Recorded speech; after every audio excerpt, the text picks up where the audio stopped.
How are you? Good. I'll let my staff get settled.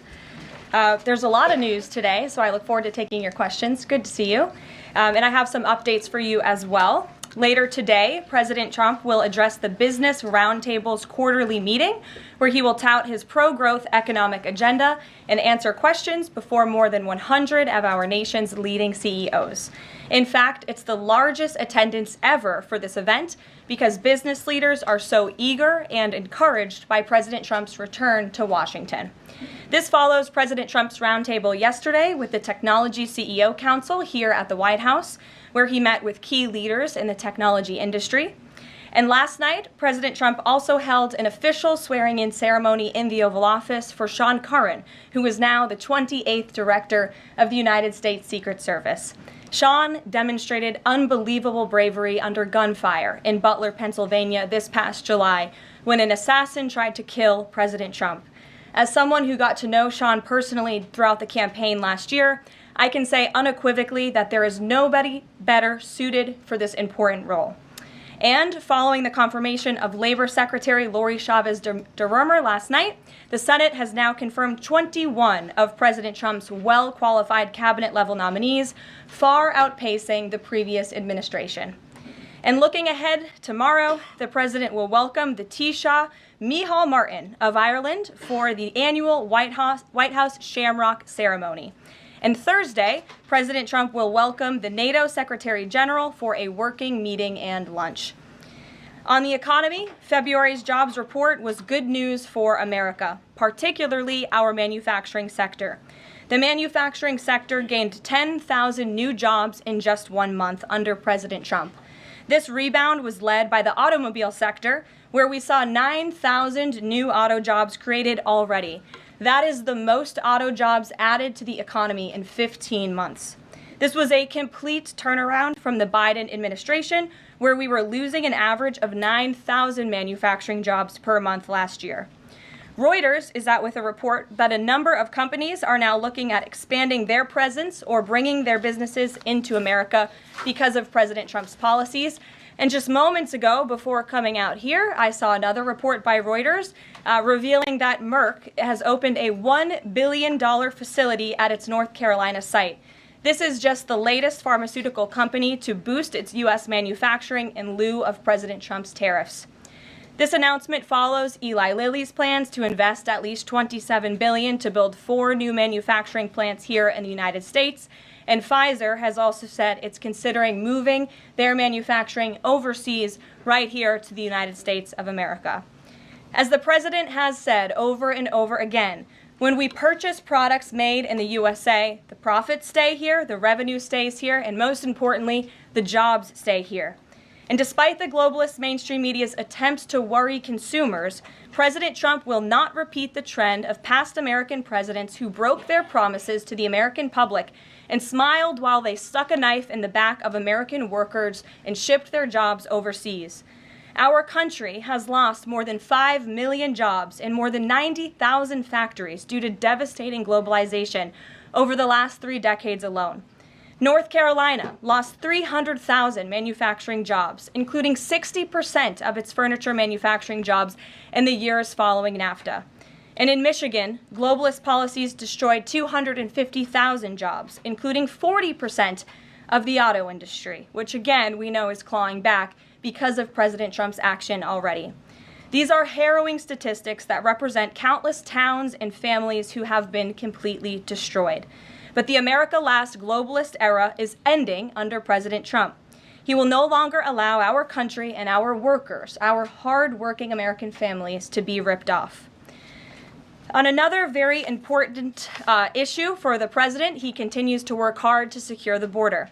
If you missed it yesterday, CBP launched an enhanced home mobile app with a new feature, the Intent to Depart, which offers unlawfully present aliens or those aliens whose parole has been revoked an orderly and defined process to notify the U.S. government of their intent to depart the country. The CBP Home app strengthens our mission to secure the border and provides illegal aliens with a straightforward way to leave now before facing much harsher consequences later. A new report from Bloomberg just found that the number of aliens trying to reach our country by traveling through the jungle to Central America dropped a whopping 99% last month. And this follows the incredible news that illegal border crossings plummeted last month as well, down 94% at our southern border from last February under the Biden administration. As President Trump made clear during his historic address to Congress, we must finish this job and continue to carry out the largest deportation campaign in American history. And that is why the president fully endorses the continuing resolution that is before Congress and was negotiated by Speaker Johnson. He is encouraging all Republicans to vote yes on this clean CR, which freezes funding at current levels and will prevent the Democrats from getting their long-awaited government shutdown. Voting against this CR will hurt the American people and kill the incredible momentum that President Trump has built over the past 51 days. And lastly, before I take questions, I would like to commend the Washington Post, who I believe is in the room today. According to a new report from Axios, the Washington Post is overhauling their newsroom structure. It appears that the mainstream media, including the Post, is finally learning that having disdain for more than half of the country who supports this president does not help you sell newspapers. It's not a very good business model.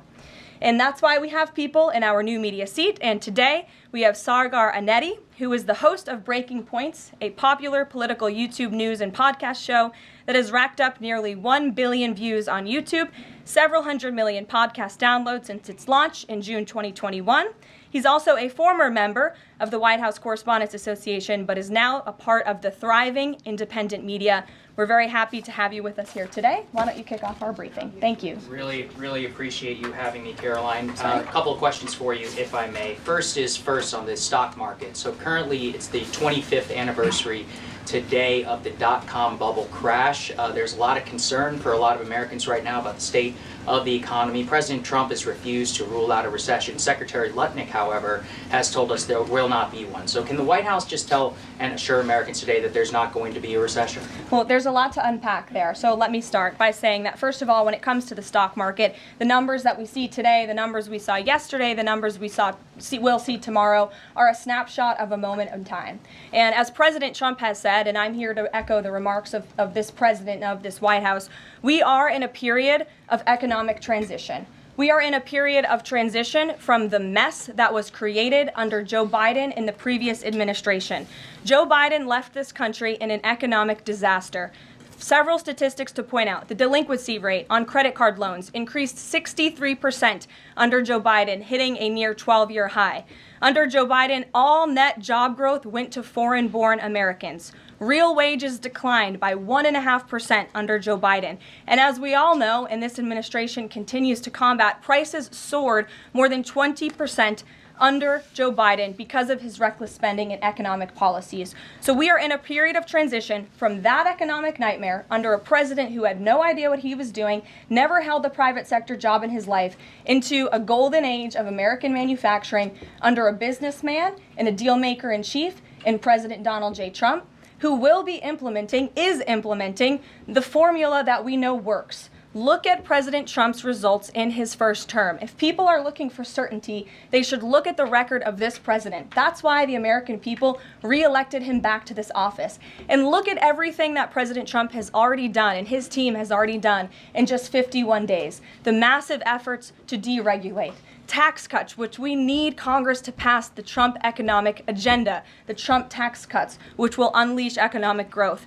And the president also addressed this directly, I will point out as well, when you look at what he said on Air Force One. And he said he wants the American people to have so much money in their pockets they don't even know what to do with it. That's the intent of this administration, and we're working very hard every day on that goal. Second question on the CR. So President Trump came out today in a primary challenge against Congressman Thomas Massie. Congressman Massie's been a supporter of DOGE. He's been a supporter of Make America Healthy Again. What kind of message is this White House sending against a congressman who's sticking up for principles that he's long held in the chamber and voting against continuing resolution and spending?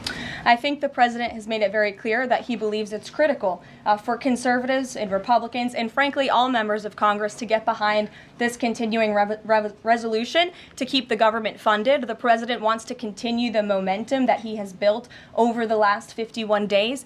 In order to keep the government funded, we got to keep moving with these deportations, and he believes that everybody needs to get on board with this bill. He's been active in this process. He's been making calls to get this over the finish line, and we're urging every Republican and Democrats too to do what's right for the American public to prevent a government shutdown. Just the last question here on Mahmoud Khalil. Does the administration believe that it needs to charge a green card holder with a crime to be eligible for deportation? Well, in fact, Secretary Rubio reserves the right to revoke the visa of Mahmoud Khalil, and I'm glad you brought this up. Under the Immigration and Nationality Act, the Secretary of State has the right to revoke a green card or a visa for individuals who serve or are adversarial to the foreign policy and national security interests of the United States of America. And Mahmoud Khalil was an individual who was given the privilege of coming to this country to study at one of our nation's finest universities and colleges. And he took advantage of that opportunity, of that privilege, by siding with terrorists, Hamas terrorists who have killed innocent men, women, and children. This is an individual who organized group protests that not only disrupted college campus classes and harassed Jewish American students and made them feel unsafe on their own college campus, but also distributed pro-Hamas propaganda, flyers with the logo of Hamas. That is what the behavior and activity that this individual engaged in. And I have those flyers on my desk. They were provided to me by the Department of Homeland Security. I thought about bringing them into this briefing room to share with all of you, but I didn't think it was worth the dignity of this room to bring that pro-Hamas propaganda. But that's what this individual distributed on the campus of Columbia University. And this administration is not going to tolerate individuals having the privilege of studying in our country and then siding with pro-terrorist organizations that have killed Americans. We have a zero-tolerance policy for siding with terrorists, period. Peter Ducey. Thank you, Caroline. So you said that the Dow dropping and dropping and dropping is a period of transition. You're sure nobody here at the White House shorted the Dow? No, I don't think so. Okay. But is there any concern here that it's going to be harder to ask certain federal workers to retire if they look at their retirement accounts and they're getting robbed every day? Well, I'm glad you brought up workers, because that's exactly who President Trump is looking out for with his America First trade policy and his America First economic agenda.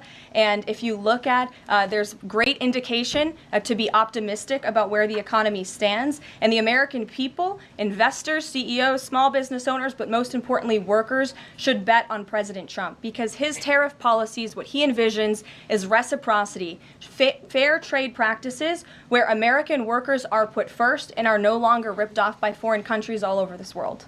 President Trump says he's going to buy a Tesla today. Did he buy it? And when is the last time he drove a car? That's a very good question. I have heard the president remark that he misses being able to drive, that luxury of driving his own vehicle, although the beast is nice, but he is going to be viewing a Tesla that is making its way to the White House complex now, I can confirm. Perhaps the press pool today will have an opportunity to witness this very exciting moment later this afternoon, but a Tesla is on its way here now, and we'll see if the president likes it when he checks it out. So they're bringing him a Tesla to look at, and if he likes it, he's just going to buy it. You know, he's definitely going to buy one, but he'll take a look at it when it gets here later this afternoon. Full retail? Yes, full market price. Kelly. Can we talk about Canada? What is the status of President Trump having a conversation with Mark Carney? We have seen the president use the term governor to refer to Justin Trudeau. Will that moniker also go to Mr. Carney going forward? And is the decision to increase the tariffs, is that based on a specific economic metric that he looked at? Is it impulse? How would you describe his reaction to Canada? The president has not yet spoken to Mr. Carney, not since I checked, which was just moments ago. But certainly his phone is always open to leaders who wish to speak with him As for the tariffs, the president made his position on this quite clear with the statement that he put out. And it was a retaliatory statement due to the escalation of rhetoric that we've seen out of Ontario, Canada. The president saw the Premier, Doug Ford, make an egregious and insulting comment threatening to shut down electricity for the American people, for hardworking American families. He made that threat. The president saw that and has an obligation and a responsibility to respond accordingly and represent the interests of the American people. So he has made the decision to add a 25% tariff. So now steel and aluminum tariffs will come into effect tomorrow at the rate of 50%. And our steel and aluminum industries have actually applauded these tariffs because, again, they know it's going to grow their industry here. It's going to allow them to export more steel that is made right here in the United States with American workers. Egregious and insulting are your words here, but that's what many Canadian leaders have said about the actions President Trump has taken toward Canada. And what do you think the timeline is for speaking to Mr. Carney? Because normally a sitting president speaks to a close ally very quickly when there's new leadership. Well, the president is, again, responding to the fact that Canada has been ripping off the United States of America and hardworking Americans for decades. If you look at the rates of tariffs across the board that Canadians have been imposing on the American people and our workers here, it is egregious. In fact, I have a handy-dandy chart here that shows not just Canada, but the rate of tariffs across the board. If you look at Canada, since you brought it up, American cheese and butter, nearly 300% tariff. You look at India, 150% tariff on American alcohol. You think that's helping Kentucky bourbon be exported into India? I don't think so. 100% tariff on agricultural products from India. Look at Japan, tariffing rice, 700%. President Trump believes in reciprocity, and it is about dang time that we have a president who actually looks out for the interests of American businesses and workers. And all he's asking for at the end of the day are fair and balanced trade practices, and unfortunately, Canada has not been treating us very fairly at all over the past several decades. To the woman in the purple, because I saw you were making a face at my previous answer, so what's going on? Actually, I have a couple of questions. At the core of pro-Palestinian protests on college campuses and elsewhere is a demand to end the war in Gaza, a goal that this administration actually supports and has pursued. So why has this not been acknowledged or highlighted even? Because these colleges and these protests have again put out Hamas propaganda. The flyers that have been distributed call for violence. The flyers that have been distributed have the logo of an organization that has held Americans hostage, that murdered innocent babies, that murdered men, women, and children. They are a designated foreign terrorist organization, and we are not going to tolerate non-citizens, foreigners who come here on a visa engaging in such behavior, siding with terrorists. And the Secretary of State reserves the authority to revoke the green card or the visa of an individual who serves as an actually it says right here, reasonable grounds to believe that the alien's presence or activities in the United States would have potentially serious adverse foreign policy consequences to the United States. And I think siding with Hamas makes that quite clear. Secretary Rubio exercised that authority, and we fully believe that we are going to move forward with more arrests, as President Trump previewed in his statement yesterday. Ed. Yeah, thanks. Go ahead. So are there conversations between the administration and the Canadians going on over this tariff? Because the Ontario Premier says the next step is to cut off electricity to the U.S. And the president put out a statement after seeing those comments and said that it would be there would be grave consequences imposed on Canada if they think about shutting off electricity for the United States of America and our citizens. And the president is also determined to ensure that we are depending on American electricity, not the electricity production of foreign nations, including our allies in Canada. As for conversations, there is continued correspondence between the president's team, particularly Secretary Lutnick, and the Canadians as well. And in the market reaction, how do you sell to the American people then, after they're looking at what's happening in the markets this week, and say that the tariff policy long term is something good? Well, just think about what the tariff policy long-term will do for our country. I think many of us probably grew up in small towns. I know at least I did, and the main street in my small town looks a heck of a lot worse than it probably did decades ago before I was alive. At least my parents and grandparents tell me so. And I know many Americans feel that same way. What the president envisions for this country is for the United States of America to be a manufacturing superpower, where there are American factories and businesses owned by Americans, producing goods that we are exporting to the rest of the world. Those revenues will stay here. It will increase wages for people here in our great country. It will ensure our national security, and it will boost the morale of the American people to have thriving industries again. Think about Detroit, Michigan. Think about North Carolina, as I mentioned, that used to have a thriving furniture industry that no longer exists because of the globalist trade policies of previous and past administrations. And the American people gave the president a tremendous opportunity to restore American greatness and restore our manufacturing dominance, and he's intent on doing just that. John. Thanks a lot, Caroline. Two questions for you. First, on the CR, you put up on the screen the president's message to Republicans to support this continuing resolution. Is there outreach to Democrats? Because what we've seen since the beginning of the fiscal year is that in order to get a continuing resolution, you need bipartisan support and you need compromise. Well, right now, we are focused on House Republicans and on the House, because that's the first step, as you know, John. And so the president has engaged in correspondence with House Republicans, whipping votes and getting them to a yes, which I understand has been pretty successful this morning thus far. And so, again, the president is encouraging Republicans especially, but again, as I said, all members of Congress to vote to continue funding this government so we can continue the business of the American people, which elected President Trump to do. And then on financial markets, we've seen this decline yesterday, we see it today as well. It seems that the read on the president's policies is one in which they do not have confidence in his trade tariffs policy.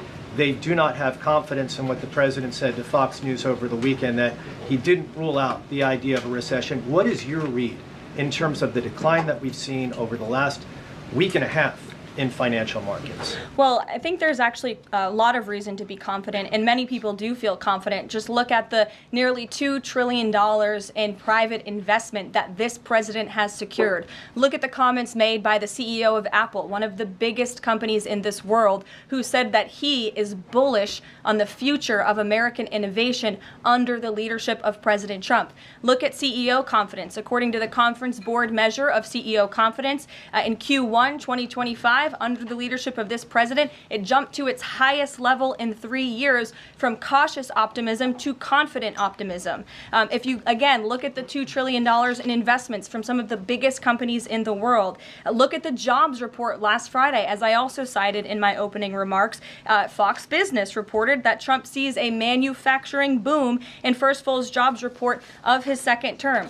Look at the auto jobs that have already poured back into America. We added 9,000 new auto jobs. Those are sticky jobs. Those are good paying jobs. That's 9,000 American families who will now be able to live the American dream because of the policies of this administration. You also look at small business optimism. The NFIB put out a report this morning. Small business optimism continues to be far higher than it ever was under the previous administration. There's a lot of reason to be optimistic. And again, the American people, CEOs and people on Wall Street and on Main Street should bet on this president. He is a deal maker, he is a businessman, and he's doing what's right for our country. He wants to restore wealth to the United States of America.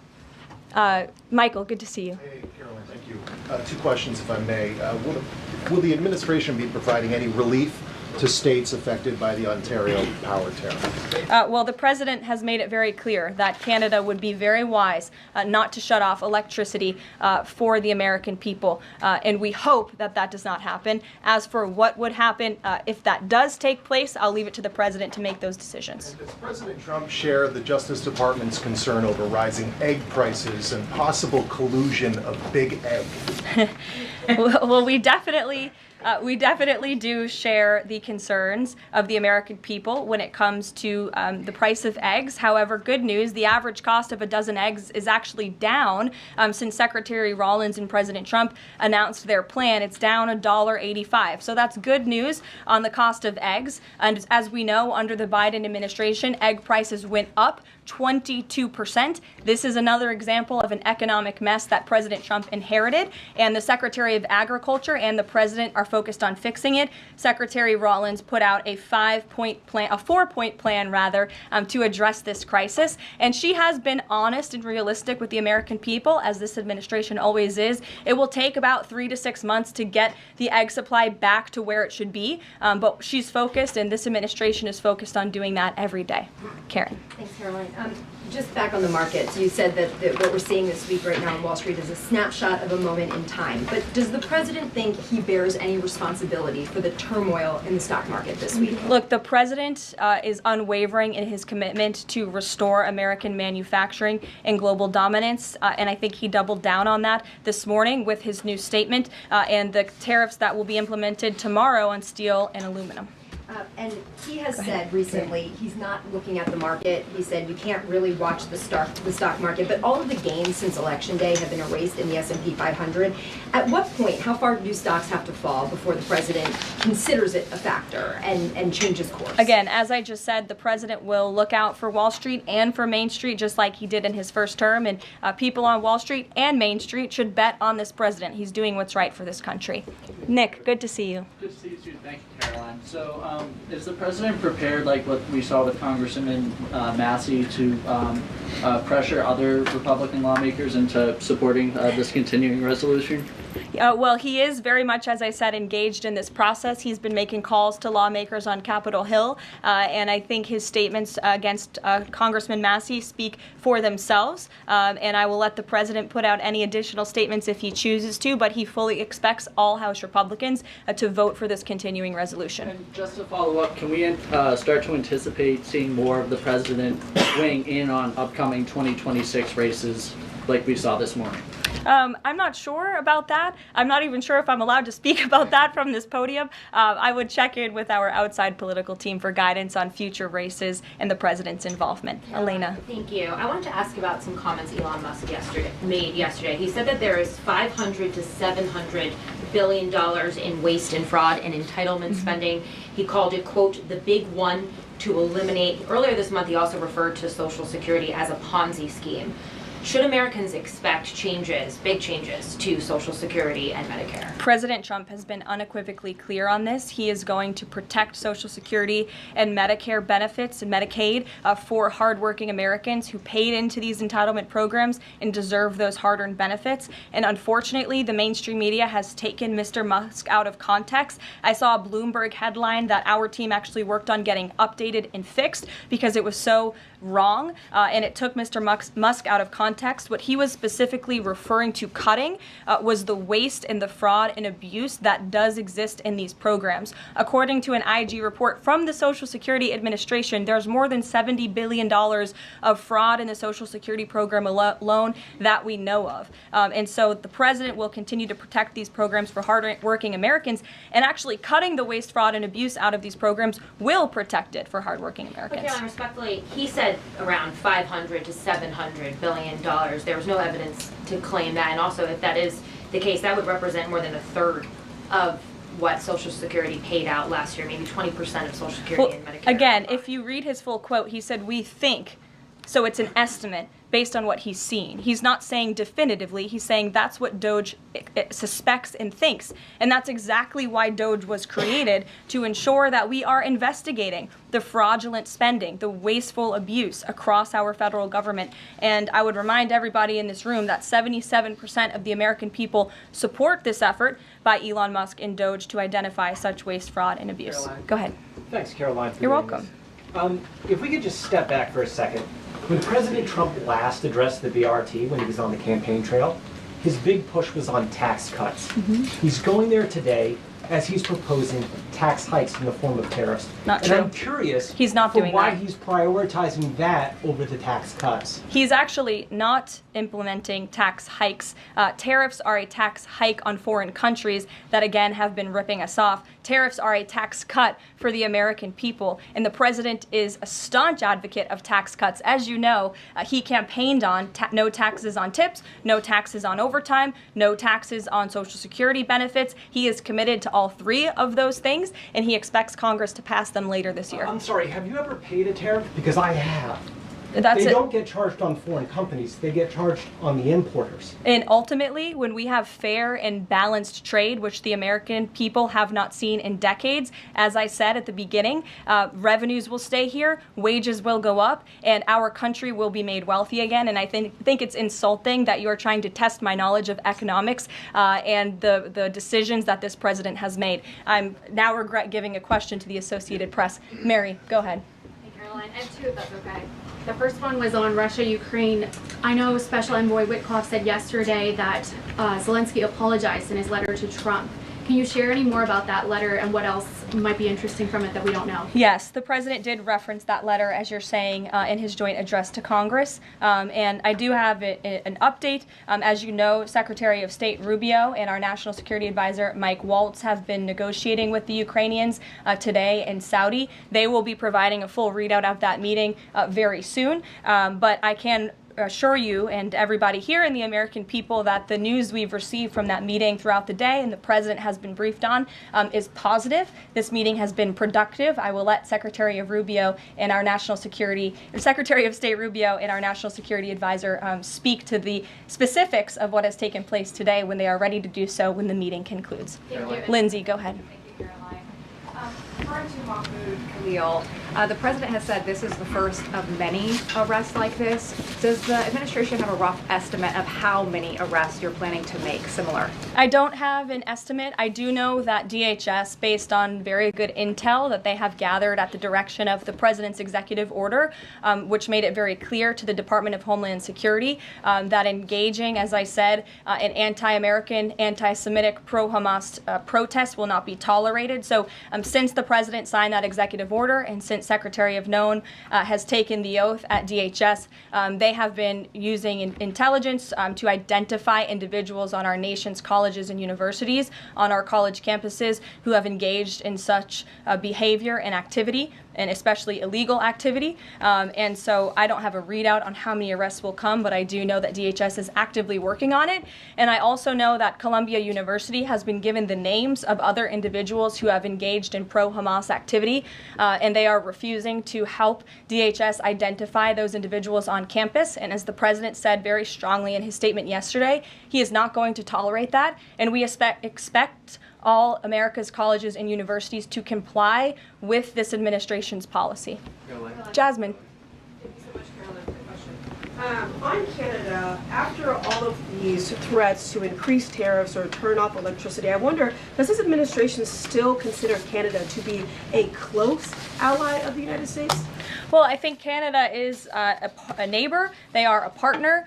They have always been an ally. Perhaps they are becoming a competitor now. But as the president also laid out in his Truth Social post today, he believes that Canadians would benefit greatly from becoming the 51st state of the United States of America. And I actually looked into some of the research about the cost of living in Canada, and the cost of living is much higher than it is here in the United States of America. The average cost of a home in Canada is much higher.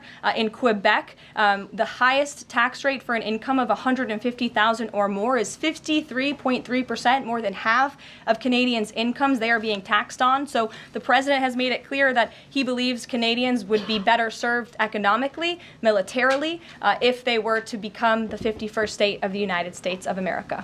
Reagan. Thank you, Caroline. A week ago, Attorney General Bondi said a truckload of Epstein files had been delivered to her office from the SDNY. When can we expect those files to be released to the public? I would defer you to the Department of Justice. I don't have a timeline here. Do you have any update on the JFK files? I don't at this moment. Again, I would defer you to our DNI director, Tulsi Gabbard, and also the Department of Justice. I know that they are working on that diligently, as the president requested them to do. Christian. Thanks, Caroline. Two questions, since we've been talking about tariffs. Have there been any updates on standing up the External Revenue Service to collect revenue from that? Well, we need reciprocal tariffs to go into effect first, and as you know, the president will be rolling those out on April 2nd, and then the next start of that process is collecting that revenue to ultimately create the External Revenue Service, which Secretary Lutnick is working very hard on and is quite enthusiastic about, if you have noticed from his media interviews. Can the president do that through executive action, or will it require legislation? Well, the president already signed an executive order to direct the Secretary of Commerce to establish the External Revenue Service, or at least to identify ways in which it can be done. I would defer you to the Department of Commerce for more on specifics on that. Sure, in the back. Thank you very much, Caroline. I have questions on South Korea and North Korea. First question, as you know, South Korean President Yoon has been released from illegal detention. What is the reaction of the United States as an ally? Is there a possibility of a summit with President Trump when President Yoon returns? Second question on North Korea. North Korea launched the several ballistic missiles into the west coast yesterday. What is the White House's reaction on this? Sure. Yes, I'll start with your question on North Korea. We condemn these actions and we call on North Korea to stop their unlawful and destabilizing actions. As for South Korea, the U.S. and Republic of Korea's alliance is ironclad, and the Trump administration remains in close contact with our South Korean counterparts as we work together to promote a free and open Indo-Pacific.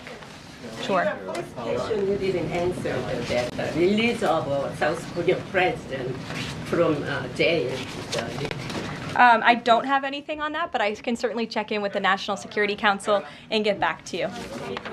Sure, good to see you. Press Secretary, many are concerned about the validity of President Biden's official actions and also his pardons of the possible criminal actions of individuals such as his family members and Liz Cheney, as information is emerging that many of his official actions were auto-signed, possibly even the pardons, and without his knowledge or consent. Does the White House have any information available currently that Biden was actually the one that approved and signed those pardons? And second question, will the DOJ investigate whether President Biden's cognitive decline allowed unelected staff to push through radical policy and pardons without his knowing approval? I don't know the answer to that question, but I can check in with our folks here who may know the answer to that question and get back to you. Dasha, go ahead. Caroline, you did a great job articulating the vision that President Trump has for what he believes his tariffs can do in terms of bringing jobs back to the United States. I asked you last week about how much Americans might need to buckle up for some short-term pain, a conversation that with the President and Treasury Secretary Scott Bessent have had with the people. I'm wondering, how high is the pain threshold for President Trump and for this White House as you watch some of the turbulence in the stock markets, as you field concerns from businesses and potentially see some of those approval ratings drop in the short term? How much is he willing to stomach that, and will he stay committed to his vision for tariffs even as all of this comes up? Well, the president has been working hard every single day to alleviate the pain that was inflicted by the previous administration through massive deregulation, through drill baby drill, as we like to call it, unleashing the might of our energy industry, which we know will ultimately drive down costs for consumers here at home. And again, as I mentioned, the president is intent on signing tax cuts for the American people to put more money back into their pockets, which will ultimately unlock consumer confidence. And again, I'll reiterate the president's words in layman's terms as he does best. The president wants the American people to have so much more money in their pockets, they don't know what to do with it. That's the goal of this administration, through tariffs, through tax cuts, through deregulation, and through unleashing the potential of our energy industry. I have two more quick notes before I wrap up. April 28th, I can confirm that the Philadelphia Eagles will be here at the White House to celebrate their Super Bowl victory. I know there was a lot of fake news about an invitation that wasn't sent or was sent. We want to correct the record. We sent an invitation. They enthusiastically accepted, and you will see them here on April 28th. And lastly, on a sad note, I would like to express our condolences to Fox News and to the entire Fox family who did lose a cameraman, Craig Savage, who passed away at 61 years old killed recently, a very tragic death, an individual who was a great man and covered this building for many, many years. So the entire press office, the communications office here wants to express our condolences with his family and also with Fox News. And I'll see you guys later. Perhaps you'll see the president in a Tesla later this afternoon. Have a good one. Thank you.